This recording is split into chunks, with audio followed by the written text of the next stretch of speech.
نحمدہ ونصلی ونسلم علی رسولہ الکریم اما بعد۔ اللہ سبحانہ و تعالیٰ کریم ہے، اللہ سبحانہ و تعالیٰ بندوں پر بڑے شفیق ہیں، بہت مہربانی فرمانے والے ہیں، ودود ہیں، الرحمن الرحیم ہیں۔ دنیا کے نظام میں ہمیں ایک چیز نظر آتی ہے کہ بعض اوقات ایسے بڑے بڑے حادثات ہوتے ہیں کہ جس میں بڑی عمر کے انسانوں کو تو نقصان پہنچتا ہی ہے، چھوٹے چھوٹے معصوم بچوں پر بھی وہ تکلیف گویا شدید طریقے سے پہنچتی ہے، اس طور پر کہ وہ جان سے بھی ہاتھ دھو بیٹھتے ہیں۔ کبھی بے گناہ جانور، معصوم مخلوقات اللہ سبحانہ و تعالیٰ کی، انہیں اذیت اور تکلیف پہنچتی ہے۔ سونامی آ گئی، زلزلے آ گئے، ایسا ہریکین آیا کہ شہر کے شہر، بستیوں کی بستیاں الٹ گئی۔ تو بندوں کے گناہوں کی وجہ سے ایسا ہو رہا ہے تو ظاہر بات ہے وہ بندے جنہوں نے گناہ کیا ہے ان کے ہی لیے ہونا چاہیے۔ تو اللہ سبحانہ و تعالیٰ اتنے شفیق اور کریم ہے، تو اس کے باوجود یہ سب کیسے، اس کو کیسے سمجھا جائے اللہ سبحانہ و تعالیٰ کی رحمان اور رحیم ہونے کی صفات کے ساتھ؟ تو سب سے پہلے تو یہ جاننا چاہیے کہ شفقت، رحمت کا مقصد کیا ہے، یا اس کا مفہوم کیا ہے، تعریف کیا ہے۔ جس چیز کو میں اور آپ تکلیف اور کلیمٹی سمجھ رہے ہیں، کیا وہ واقعی کلیمٹی ہے؟ کیا وہ واقعی اذیت، تکلیف، پریشانی ہے؟ اس کی میں ایک مثال دیتا ہوں آپ کو کہ آپ کو اگر یہ بتایا جائے کہ ایک شخص کو لٹا کر اس کا پیٹ کاٹا گیا تیز چھری سے، چیر دیا گیا، آپ کے نزدیک ظاہری بات ہے یہ ایک ظلم کی بات ہے، لیکن اس کے آگے پھر میں وضاحت کروں کہ وہ صاحب ایک سرجن تھے اور یہ جس کا پیٹ انہوں نے کاٹا اس کو پیٹ میں ٹیومر تھا یا اپینڈکس پھٹ گیا تھا، تو انہوں نے پیٹ کاٹ کے اس کو نکال کے سی کے بہتر کر دیا۔ تو اب اچانک سے وہ آپ کا جو پہلا امپریشن بنا تھا کہ ایک مظلوم کا پیٹ کاٹا گیا زبردستی، بے بس اس کو کر کے، وہ اب بدل گیا۔ وہ جو پہلے نفرت لگ رہی تھی، غصہ اور غم لگ رہا تھا، فرسٹریشن لگ رہی تھی، اب وہ اچانک سے رحمت میں بدل گیا کہ اس ڈاکٹر نے، اس سرجن نے تو بڑا احسان کیا، اس کو اس بڑی اذیت اور پریشانی اور مشکل سے نجات دلا دی۔ تو یہ اصل میں پرسپیکٹو کا مسئلہ ہے، یہ اس ڈیفینیشن کا مسئلہ ہے جو ہمارے ذہنوں میں بیٹھ گئی ہے۔ ہم یہ سمجھتے ہیں کہ تکلیف اور پریشانی وہ ہے جس کو ہم تکلیف اور پریشانی سمجھیں۔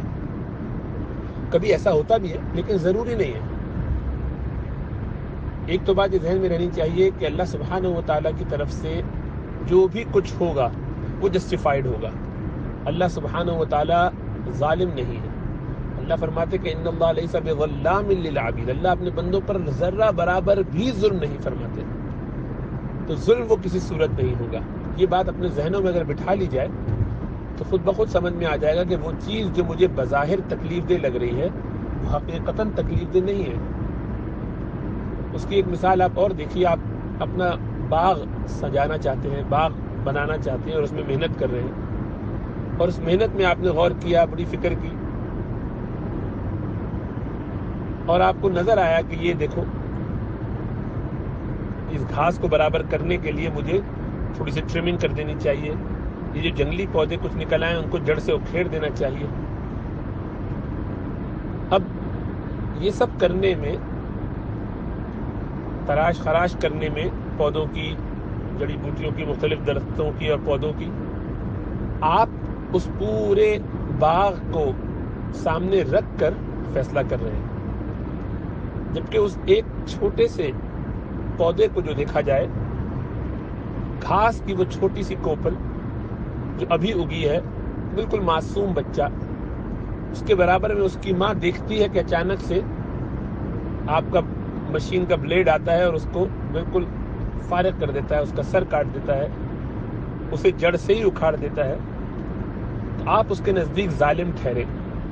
لیکن حقیقت یہ ہے کہ اس پورے باغ کی بہتری کے لیے یہ ظلم نہیں ہے، بلکہ یہی ضروری تھا۔ ایسا نہ کیا جاتا تو اس ایک کو جس کو جڑ سے اکھاڑا گیا ہے اس میں ایسی بیماریاں یا ایسے جراثیم یا ایسے پوائزنس مٹیریل تھا کہ وہ باقی سارے آس پاس کے 150 درختوں کی جان لے گا. تو ان سب کو بچانے کے لیے یہ لازم تھا کہ ایسا ہی کیا جاتا، اور آپ کا ایسا کرنا بالکل جسٹیفائڈ تھا. لیکن یہ آپ جانتے ہیں اس ماں کو جس کے برابر سے اس کے چھوٹے سے ننھے پودے کو کھیڑ کے پھینک دیا گیا، آپ ایک ظالم انسان قرار دیے جائیں گے. لیکن ظاہری بات ہے فیصلہ تو اس کو نہیں کرنا، فیصلہ تو آپ کو کرنا ہے کہ آپ جسٹیفائڈ ہیں کہ نہیں. تو ایسا ہو سکتا ہے کہ میں اور آپ اس کو نہ سمجھ پائیں. ایک چھوٹا بچہ جب باہر سے منہ گندا کر کے آتا ہے، ہاتھ گندے کر کے آتا ہے، اور اماں اس کے منہ کو مل مل کے رگڑ رگڑ کے دھو رہی ہوتی ہے، تو بچہ چیختا ہے، چلاتا ہے، روتا ہے، اس کو تکلیف ہوتی ہے. اس کو یہ محسوس ہو رہا ہوتا ہے کہ یہ میرے ساتھ زیادتی ہو رہی ہے، لیکن ماں جانتی ہے کہ اصل میں اس کے فائدے کی چیز ہے. تو وہ تکلیف جس کو وہ بچہ تکلیف پرسیو کر رہا ہے وہ حقیقتاً تکلیف نہیں ہے. اس کو اس حال میں چھوڑ دیا جائے تو منہ میں لگی ہوئی اس کی، ہاتھ پہ لگی ہوئی اس کی گندگی اور چکناہٹ اور کچھ میٹھی چیز رات بھر میں اس کے پاس اتنی چیونٹیاں آ کے اس کو کاٹے کہ اس کا برا حال ہو جائے. تو اب وہ چند مہینے کا ہے، 1 آدھ 1.5 سال 2 سال کا ہے تو رو رہا ہے. اس کا رونا باہر والا کوئی سنے اور دیکھے، خالی اس کو بچے کے رونے کی آواز آئے تو بڑا سوچے کہ بہت ہی ظالم ماں ہے، کیا کر رہی ہے بچے کے ساتھ. لیکن حقیقت یہ ہے کہ اس کو اس وقت رگڑ کے اس کا منہ دھونا، اس چکنائی سے اس کا جسم پاک کرنا یہ ضروری ہے، ورنہ اس بچے کو نقصان ہوگا. تو جتنی بھی کلیمٹیز دنیا میں آتی ہیں، سب سے پہلی بات تو یہ ہے کہ وہ ہمیں اور آپ کو کلیمٹیز لگتی ہیں جس میں بے گناہ جانور بھی، انسان بھی اور بہت سے بچے بھی مارے جاتے ہیں. لیکن حقیقت یہ ہے کہ وہ کلیمٹیز نہیں ہیں، وہ بگر پکچر میں خیر ہی خیر ہے. کلیمٹی صرف ایک ہے، وہ ہے اللہ کی نافرمانی، اللہ سے بغاوت، اللہ کا انکار. باقی ہر چیز میں خیر ہی خیر ہے. اور اللہ امتحان لیتے بندوں کا، کبھی دے کر اور کبھی لے کر. دیتے ہیں تب بھی دینے ہی کے لیے، اور لیتے ہیں تب بھی دینے ہی کے لیے، لینے کے لیے نہیں. اللہ کو لینا کیا، کسی سے کیا ملے گا؟ اللہ تو عبادات کر کے بھی اللہ کو کچھ نہیں دے سکتے. تو اپنا کانسیپٹ بھی کلیئر رکھنا چاہیے، اور اپنے آپ کو بالکل، یہ جو ماڈرن زمانہ ہے نا، اس نے ہمیں کبر میں مبتلا کر دیا ہے، اس تکبر میں ڈال دیا ہے کہ ہم ہر چیز کو گراسپ کر سکتے ہیں. ہمارا 5 سال کا بچہ جب اس کو صبح اٹھاتے ہیں اور وہ روتا ہے اسکول نہ جانے کے لیے، تو وہ نہیں جانتا کہ اس کے ساتھ جو زیادتی ہو رہی ہے یہ اس کے فائدے ہی کے لیے ہے. لیکن ہم یہ سمجھتے ہیں کہ ہمیں چونکہ سب سمجھ میں آ جانا چاہیے، ہماری عقل بہت بڑی ہے اور ہم بہت علامہ ہیں، اس لیے ہم ایسے سوالات کرتے ہیں. حالانکہ خود اپنی زندگی میں یہ سارے کام ہم کر رہے ہوتے ہیں لیکن غور نہیں کرتے. تکبر کی وجہ سے پردے آنکھوں پر ایسے پڑ گئے ہیں کہ ہم تدبر نہیں کرتے، تفکر نہیں کرتے. اللہ جگہ جگہ قرآن میں یہی تو فرماتے ہیں کہ اپنے احوال کو دیکھو، اپنے آس پاس دیکھو، دنیا زمین کے معاملات کو دیکھو، تمہیں کیا سمجھ میں آ رہا ہے؟ یہ سب کیا ایسے ہی ہو گیا ہے؟ تمہیں سمجھ میں نہیں آتا کس طرح اللہ سبحانہ و تعالیٰ نے پورا نظام بنایا ہوا ہے؟ اس نظام کو خود برتتے ہو، ویسے ہی چلتے ہو، اور اللہ سبحانہ و تعالیٰ وہی معاملہ تمہارے ساتھ کرے تو تمہیں اس میں پریشانی شروع ہو جاتی ہے. کیوں اس میں اپنی عقل استعمال نہیں کرتے اور غور کرتے کہ دیکھو میرے پاس لمیٹیشنز ہیں. کچھ چیزوں کے لیے میچور ہونا ضروری ہوتا ہے. چھوٹے بچوں کو یہ بتایا جائے کہ بلوغت کے بعد تمہارے خیالات کیسے ہوں گے تو وہ کہے گا بے وقوفی کی باتیں مت کیجیے، ایسا ہو ہی نہیں سکتا. اس لیے کہ وہ اس کو سمجھ نہیں سکتا کبھی بھی، اس لیے کہ اس نے ایکسپیرینس نہیں کیا ہوا ہے. اور بلوغت کے اگلے دن ہی سے اس سے پوچھے تو وہ خود ہی شرما کے کہے گا بس اب چپ رہیے، مجھے سمجھ میں آ گیا کیا کہنا چاہ رہے تھے آپ. اب اس کو بتانا نہیں پڑتا. تو ہر چیز کی ایک ایج ہوتی ہے اور ہر بات انسان کی عقل میں آتی بھی نہیں. اصل میں تو ہمیں یہ مقدمہ سمجھ لینا چاہیے کہ اللہ سبحانہ و تعالیٰ کریم نہیں ہے، اللہ سبحانہ و تعالیٰ ظالم نہیں ہے. بندوں پر کبھی بھی ظلم نہیں کریں گے، ہمیشہ ان کے خیر کا کام کریں گے، ہر کام میں خیر ہوگی. تو جب یہ طے ہو گیا تو بس کسی ماں کو یہ کہنا کہ تم اپنے بچے کے ساتھ زیادتی کر رہی ہو، یہ اس کہنے والے کا دماغی خلل ہے. ماں تو اس کے ساتھ جو بھی معاملہ کر رہی ہے اسی میں خیر ہے. وہ اگر اس کو وہ کھلونا اس وقت نہیں دے رہی تو اس میں اسی میں بہتری ہے، اس کی تربیت کے لیے ضروری ہے. اسے کچھ چیزوں سے محروم کر رہی ہے تو اس کی تربیت کے لیے بہتر ہے. ہر چیز ہر وقت حاصل ہو جانا، اس سے بچوں میں بہت زیادہ عجیب و غریب مادہ حرص کا پیدا ہو جاتا ہے. تو اس لیے ماں باپ باوجود اس کے کہ وہ افورڈ کر سکتے ہیں پھر بھی بہت ساری چیزیں نہیں کرتے. بہت ساری چیزوں میں حکمتیں بچے نہیں سمجھ پاتے. بس اسی طرح انسان بھی بہت ساری حکمتوں کو بھی نہیں سمجھ پاتا، لیکن غور کرے تو بہت ساری باتیں خود بخود سمجھ میں آتی ہیں. جب وہ اپنی زندگی میں ان چیزوں کو برتتا ہے تو اس کو یہ بات کیوں نہیں سمجھ میں آتی کہ یقیناً اس سے اوپر بھی کوئی ہستی ہے جو زیادہ جانتی. فوق کل ذی علم علیم. پھر یہ کہ جو کلیمٹیز ہوتی ہیں عموماً ہمارے سامنے چونکہ بگر پکچر نہیں ہوتی تو ہمیں یہ سمجھ میں نہیں آتا کہ یہ نہ ہو رہا ہوتا تو کیا ہوتا، یہ نہ ہو رہا ہوتا تو کیا ہوتا. اس کے لیے سمجھنا ضروری ہے کہ ہماری زندگی کا مقصد کیا ہے. ہماری زندگی کا مقصد ہے آخرت کی کامیابی. ہم آپ امتحان گاہ میں بیٹھے ہیں. اب امتحان گاہ میں بیٹھے ہوئے آپ خالی غور کیجئے کہ آپ پرچہ دے رہے ہیں، سب لوگ پرچہ میں لکھنے میں لگے ہوئے ہیں، اور استاد آتا ہے جس نے پرچہ بنایا ہے یا جو پرچہ جانچے گا، جس کے اختیار میں سب کچھ ہے، ہیڈ آف ڈپارٹمنٹ ہے یا پرنسپل ہے یا جو بھی ہے، وزیر تعلیمات ہے، اور آ کے کہتا ہے کہ اے فلان آ جائیے، اب آپ کو بقیہ پرچہ لکھنے کی ضرورت نہیں، آپ کامیاب ہو گئے. آپ کو اٹھا کے لے جاتا ہے اپنے ساتھ. چونکہ مقصد تو وہیں پہ کامیابی تھا، وہ مقصد اس کو حاصل ہو گیا، اس کو کہہ دیا جاتا ہے کہ تمہارا کام ہو گیا، تم کامیاب ہو، آ جاؤ. یہ بتائیے کہ باقی لوگوں کا اس کے بارے میں کیا خیال ہے کہ یہ شخص جس کو اٹھا کے اچانک لے جایا گیا، پرچہ اس کا مکمل بھی نہیں ہو پایا ہمارے حساب سے، آپ کے حساب سے، اس کو کہہ دیا گیا تمہارا پرچہ بس یہیں ختم، جتنا ہو گیا یہی کافی ہے، بس کامیاب، آ جاؤ. میں اور آپ اس پر خوش ہوں گے یا افسوس کریں گے؟ ہو سکتا ہے کسی کے دل میں غبطہ پیدا ہو جائے، رشک آئے کہ کیسا کامیاب انسان ہے کہ دیکھو اس کو پورا پرچہ بھی نہیں لکھنا پڑا، اور جو کچھ اس نے کیا اسی بنیاد پر یہ کامیاب ہو گیا، اس کو پروانہ کامیابی بھی مل گیا. کیسا خوش نصیب انسان ہے، کاش ہمیں بھی ایسا مل جاتا. وہ تو صرف بگر پکچر والا ہی جانتا ہے کہ جس کو چھوٹی عمر میں اٹھا لیا گیا معصوم ہونے کی حیثیت سے، اس پر کیا کرم اللہ نے فرما دیا کہ وہ جو بڑا ہو کے شاید بہت سارے گناہوں میں پڑتا اور بالآخر جہنم میں جاتا اور اس کے بعد پھر جنت میں جانے کا موقع ملتا بھی، وہ آسانی سے بچا کے اپنی منزل مقصود کو پہنچ گیا. اس کو اتنا زیادہ ٹربل نہیں کرنا پڑا. جو ایڈلٹس کو، بالغ لوگوں کو، بڑی عمر کے لوگوں کو زندگی میں مشقت اٹھانی پڑتی ہے، بلوغت کے بعد سے لے کے پھر محنت، پڑھائی کے بعد اس کے نوکری کے بعد پھر فیملی کے لیے صبح شام کی مدد، خدمت، یہ کام وہاں کام، یہ کتنا کچھ کرنا، اس کے نتیجے میں وہ کوئی کہیں 25-30 سال یہ کام کرتا رہتا ہے، تب جا کے اسٹیبلش ہوتا ہے. پھر پتہ چلتا ہے کہ جناب ریٹائرمنٹ کا وقت ہے اور دنیا سے جانے کا وقت آ گیا. یہ ساری مشقت سے گزرنے سے اللہ سبحانہ و تعالیٰ کسی کو بچا لے اور وہ جو اس کو کامیابی حاصل ہونی ہو جائے، تو یہ اس کا سودا خراب ہے یا اچھا ہے؟ تو جس پر ہمیں رشک آ رہا ہے کہ وہ اس سونامی میں چھوٹا بچہ ڈوب کے مر گیا، یا وہ فلاں جانور جان سے چلا گیا، یا فلاں شخص جو ہے زلزلے میں دب کے مر گیا، تو مجھے اور آپ کو اس لیے افسوس ہو رہا ہے کہ ہمیں لگ رہا ہے کہ اس کی دنیا ختم ہو گئی، جبکہ حقیقت یہ ہے کہ اس کی دنیا تو مقصود تھی ہی نہیں، آخرت مقصود تھی، جو نہ صرف یہ کہ ختم ہوئی ہے بلکہ چمک گئی، سنور گئی.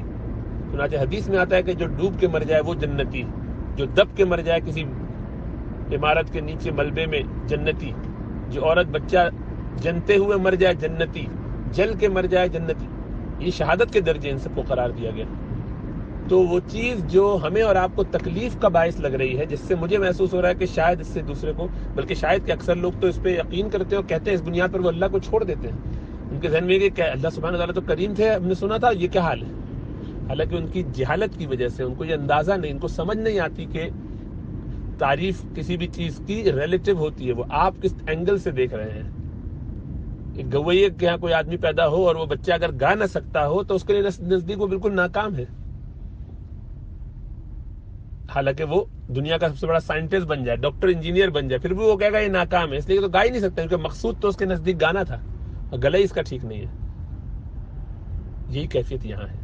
مقصود اللہ کی رضا ہے، اور اللہ کی رضا اگر میرے اچانک سے کسی حادثے میں ہلاک ہو جانے کے نتیجے میں اللہ سے مل جائے، وہ پروانہ کامیابی اور پروانہ فلاح و فوز مل جاتی ہے، وہ مل جاتا ہے پروانہ مجھے، تو حقیقت یہ ہے کہ میں کامیاب ہوں. دیکھنے والوں کو لگے بھلے کہ او ہو تو دب کے مر گئے، تو جل کے مر گئے، حادثے میں انتقال ہوا، لیکن دیکھنے والوں کی تو نظریں کوتاہ ہیں، انہیں کیا سمجھ میں آئے گا؟ تو جن کی نظروں میں وسعت ہو، جن کے پاس فراست ایمانی ہو، وہ دیکھ سکتے ہیں کہ اس میں کیا فوائد ہیں. اور یہ تو وہ حکمت ہے جو انسان سمجھ سکتا ہے، چھوٹی موٹی باتیں ذہن میں آ رہی ہیں، لیکن حقیقی کیا اس میں حکمت ہے وہ اللہ جانتے ہیں. مجھ سے اور بڑھ کر ہوں گی اور بہت کچھ ہوں گی، ان کو تو کوئی انسان سمجھ ہی نہیں سکتا. لیکن یہی ذہن میں رہنا چاہیے کہ مجھے سمجھ میں آئے یا نہ آئے، کامیابی کا جس چیز کو میں نے معیار بنایا ہے وہ درست نہیں ہے. مجھے اپنا معیار درست کرنے کی ضرورت ہے. کامیابی بس اس میں ہے کہ اللہ راضی ہو جائے، ختم. اللہ راضی ہے تو سب کام درست. چنانچہ اللہ کے رسول صلی اللہ علیہ وسلم طائف کے میدان میں، طائف کی وادی میں ہیں، اور ان پر پتھر برسائے جاتے ہیں. اوباش لڑکوں کو پیچھے بھیج دیا جاتا ہے، وہ آ کے پتھر مارتے ہیں اور رسول اللہ صلی اللہ علیہ وسلم کے گھٹنوں اور ٹخنوں پر تاک کر اس سے خون نکلتا ہے. اتنا خون بہتا ہے کہ آپ بھاگے جا رہے ہیں، چلتے جا رہے ہیں وہاں سے، اور یہ پیچھے لگے ہوئے ہیں جب تک کہ آپ کسی ایک باغ میں جا کے ایک پناہ نہیں لیتے ہیں، اس وقت تک یہ پیچھے پتھراؤ کرتے چلے جاتے ہیں. ایسی بے سر و سامانی کی حالت میں، ایسی قسم پرسی کے عالم میں اللہ سبحانہ و تعالیٰ سے دعا کرتے ہیں اور فرماتے ہیں رسول اللہ صلی اللہ علیہ وسلم کہ یا اللہ، یہ تو میرے حالات یہ ہیں کہ کوئی بات میرے مکہ والے سننے کے لیے تیار نہیں. یہ میں دوسرے شہر میں آئے، جہاں پہ دعوت دی جائے، کوئی یہاں دین کی بات سن لے، یہ کوئی سننے والا نہیں. یا اللہ، میرے پاس تو کچھ اسباب نہیں ہے، نہ میرے پاس کوئی ایسی طاقت ہے، نہ میرے ساتھ لوگ آ رہے ہیں. میری تو ناکامی بظاہر نظر آ رہی ہے. جس کام کے لیے آپ نے مجھے دنیا میں بھیجا کہ اپنا پیغام پہنچاؤ، تو میں آپ کا پیغام پہنچا رہا ہوں، لیکن یہاں تو کام کچھ نہیں ہو پا رہا ہے. اللہ، اس تکلیف کے عالم میں، اس بے سر و سامانی کے عالم میں، یا اللہ اگر آپ مجھ سے راضی ہیں تو میں نے کچھ نہیں کھویا، میں اس حال میں بھی راضی ہوں. فرشتہ اللہ سبحانہ وتعالیٰ نے فوراً بھیج دیا. تو آپ اندازہ کیجئے کہ کیا ہے اصل مقصد، اللہ کی رضا. اللہ کی رضا حاصل، تم اگر حاصل تو سب حاصل ہوا، تم نہیں حاصل تو کچھ حاصل نہیں. اللہ ایک ہمارا ہو جائے. اگر ایک تو نہیں میرا تو کوئی شے نہیں میری، تو ایک میرا تو سب میرا، فلک میرا زمین میری. تو یہ ہے کہ اللہ ہمارا ہو جائے، اللہ سے تعلق بن جائے، اللہ سے محبت پیدا ہو جائے، بس پھر سارے کام بنے ہوئے، کوئی کام بگڑا ہی نہیں. اگر یہ ہمیں اللہ سبحانہ و تعالیٰ سب چیزیں غیب کے پردے ہٹا کے دکھا دیں اور ہم اپنی آنکھوں سے دیکھ لیں کہ وہ چھوٹا بچہ جو سونامی میں اور ڈوب کے مر رہا ہے، وہاں دب کے جل رہی ہے وہ بچی، وہ ادھر وہاں، تو حقیقت یہ ہے کہ ایسے سارے مظلومین کو دیکھ کر ہم بجائے اس کے کہ افسوس کریں، ہم رشک کریں گے کہ کیا ان کا نصیبہ چمکا ہے. جس طرح ہم کل ہی ایک بچے کو میں دیکھ رہا تھا، ہمارے محلے میں رہتا ہے، تو وہ ڈاؤن سنڈروم کا بچہ ہے. بچہ کیا پورا وہ آدمی اچھا خاصا 30-35 اس کی سال عمر ہو چکی ہے، تو ایسے روڈ پہ کھڑا اپنے آپ سے باتیں کر رہا ہے، اچھل کود کر رہا ہے. تو میں اپنے بیٹے کو دکھا رہا تھا، میں کہا دیکھو بیٹا، یہ بظاہر مجھے اور تم کو اس پر ترس آ رہا ہے کہ یہ بیچارہ اس کا دماغ نہیں ہے، یہ کام نہیں کر سکتا، لیکن اللہ نے اس پر کیا کرم فرمایا ہے کہ یہ بالکل شریعت کا مکلف ہی نہیں ہے اور بخشایا ہے، سیدھا جنت میں جائے گا. تو جس پر ہمیں افسوس اور ترس آ رہا ہے، حقیقت یہ کہ تو بڑا کامیاب ہے. اس پر تو رشک آنا چاہیے کہ اللہ نے اس کو عذاب سے، پریشانیوں سے، امتحان سے ہی بچا لیا. اس کو پرچہ لکھنا ہی نہیں ہے، جنت کا سیدھا پروانہ، صرف دنیا میں مزے کرے اور جائے اور جنت میں پہنچ جائے اور وہاں آپ کی نعمتوں کو لوٹے، جو چاہے حاصل کرے. تو یہ اصل میں ہمارے پرسپیکٹو کا مسئلہ ہے. ہمیں سمجھ نہیں آتا، اور سمجھنے سے زیادہ ہمارے اندر کبر کا مادہ ہے، بڑائی کا مادہ ہے. اس لیے ہماری آنکھیں نہیں کھلتی، ہم چیزوں کو دیکھ کر بھی سمجھ نہیں پاتے، بلکہ اللہ پر الزام لگاتے، شکایتیں شروع کرتے ہیں، دل میں وسوسے آتے ہیں اللہ کے بارے میں، اللہ کی رحمتوں کے بارے میں، دین کے بارے میں. اور ایسے بدنصیب بعض اوقات لوگ ہوتے ہیں کہ اس بنیاد پر دین چھوڑ دیتے ہیں، اسلام سے نکل جاتے ہیں، ایتھیزم کی طرف چلے جاتے ہیں. تو یہ سمجھنا چاہیے کہ ہر چیز ریلیٹیو ہے، ہر چیز ریلیٹیو ہے. جو کچھ ہوتا ہے حقیقتاً وہ ویسا ہی ہے یا نہیں ہے، اس کے لیے گہری نظر چاہیے، دین کا مطالعہ چاہیے، اللہ والوں کی صحبت چاہیے، اور اللہ سے خاص دعا مستقل کرتے رہنا چاہیے. یہ سارے کام کریں گے تو پھر آپ کو وہ سب باتیں سمجھ میں آئیں گی. اس میں اور بہت کچھ تفصیلات ہو سکتی ہیں، لیکن گفتگو لمبی ہو گئی. لیکن بہرحال مجھے امید ہے کہ شاید کچھ باتیں اس سے سمجھ میں آئی ہوں. باقی انشاءاللہ تعالیٰ کوئی سوال ہو ذہن میں تو ضرور کریں، لیکن ذہن کو اپنا کھلا رکھیں. اپنے بارے میں یہ طے کر لیں کہ آپ اور میں اللہ کی حکمتوں کو نہیں جانچ اور سمجھ سکتے. تو اس لیے اپنے آپ کو عاجزی کے ساتھ اللہ سے جوڑے رکھیں اور سمجھنے کی کوشش کریں. اللہ ہم سب پر کرم اور فضل فرمائے.